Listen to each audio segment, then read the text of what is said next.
السلام علیکم ورحمۃ اللہ وبرکاتہ نحمدہ ونصلی علی رسولہ الکریم اما بعد فاعوذ باللہ من الشیطان الرجیم بسم اللہ الرحمن الرحیم ربی اشرح لی صدری ویسر لی امری واحلل عقدۃ من لسانی لیفقہوا قولی۔ کل ہم نے پڑھا تھا قوم عاد کے بارے میں، آج ہم انشاءاللہ پڑھیں گے قوم سمود کے بارے میں۔ اللہ تعالیٰ قرآن پاک میں فرماتے ہیں وَإِلَىٰ ثَمُودَ، اور قوم سمود کی طرف اخاہم صالحًا، اخاہم ان کے بھائی صالحًا، صالح علیہ السلام کو نبی بنا کر بھیجا۔ قوم سمود جو تھی یہ حجاز اور شام کے درمیان وادی القریٰ میں رہائش پذیر تھی۔ سن 9 ہجری میں جب ہمارے نبی صلی اللہ علیہ وآلہ وسلم غزوہ تبوک کے لیے گئے تو آپ اس وادی کے پاس سے گزرے۔ آپ نے صحابہ کرام سے فرمایا کہ جب تم معذب علاقوں سے گزرو تو روتے ہوئے گزرو اور اللہ کے عذاب سے پناہ مانگتے ہوئے گزرو۔ قوم سمود کی طرف اللہ تعالیٰ نے حضرت صالح علیہ السلام کو نبی بنا کر بھیجا۔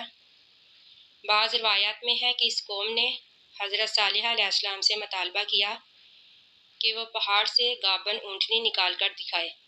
جسے وہ اپنی آنکھوں سے نکلتا ہوا دیکھے، تو حضرت صالح علیہ السلام نے ان سے فرمایا کہ اگر تم اس مطالبے کے بعد بھی ایمان نہ لائے،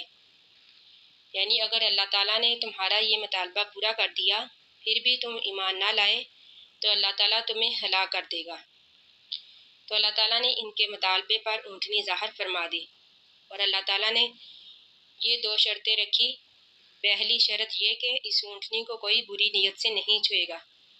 یعنی کوئی بھی اس اونٹنی کو نقصان نہیں پہنچائے گا۔ دوسری اللہ تعالیٰ نے شرط یہ رکھی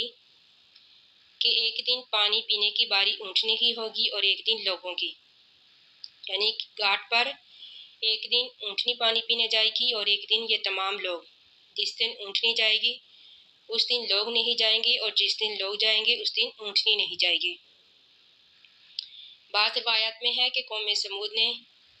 اس اونٹنی کا دودھ بھی استعمال کیا اور اس سے فائدہ بھی حاصل کیا، لیکن کچھ عرصہ گزرنے کے بعد انہوں نے اس اونٹنی کو قتل کرنے کا پروگرام بنا لیا۔ دیکھیے کہ اللہ تعالیٰ کی قدرت کی اتنی بڑی نشانی ہونے کے باوجود، نبی کی صداقت کی دلیل ہونے کے باوجود،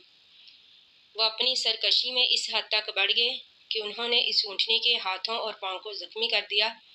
جس سے وہ اونٹنی نیچے زمین پر بیٹھ گئی، پھر انہوں نے اسے قتل کر ڈالا۔ تو اونٹنی کے قتل کرنے کے بعد حضرت صالح علیہ السلام نے ان کو خبردار کیا کہ تمہارے پاس صرف 3 دن کی مہلت ہے، چوتھے دن اللہ تعالیٰ کا عذاب تمہیں اپنی گرفت میں لے لے گا۔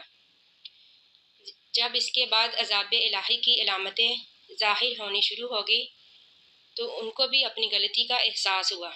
یعنی پھر وہ شرمندہ ہونے لگے۔ لیکن جیسا کہ اللہ تعالیٰ نے فرمایا کہ اگر کوئی علامت عذاب دیکھ کر، یعنی موت کو اپنے قریب دیکھ کر توبہ کر لے تو پھر اس کی توبہ قبول نہیں ہوگی۔ تو اسی طرح اللہ تعالیٰ نے ان پر زلزلے کا اور چیخ کا عذاب نازل فرمایا۔ قرآن پاک میں ایک جگہ پر رجفہ کا لفظ ہے اور ایک جگہ پر صیحۃ کا، یعنی دونوں ہی عذاب ان پر آئے،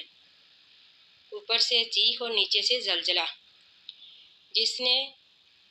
ان کو تباہ و برباد کر کے رکھ دیا، یعنی وہ اپنے گھروں میں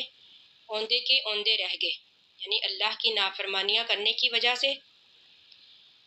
اور اللہ پر ایمان نہ لانے کی وجہ سے۔ یعنی اللہ تعالیٰ نے انہیں یہ حکم دیا تھا کہ اس اونٹنی کو نقصان نہ پہنچانا، یعنی اس اونٹنی کو بری نیت سے نہ چھونا، لیکن انہوں نے اللہ تعالیٰ کے حکم کی پرواہ نہ کی، یعنی کہ اللہ تعالیٰ کے حکم کی تعمیل نہ کی، تو اللہ تعالیٰ نے بھی انہیں ہلاک کر دیا۔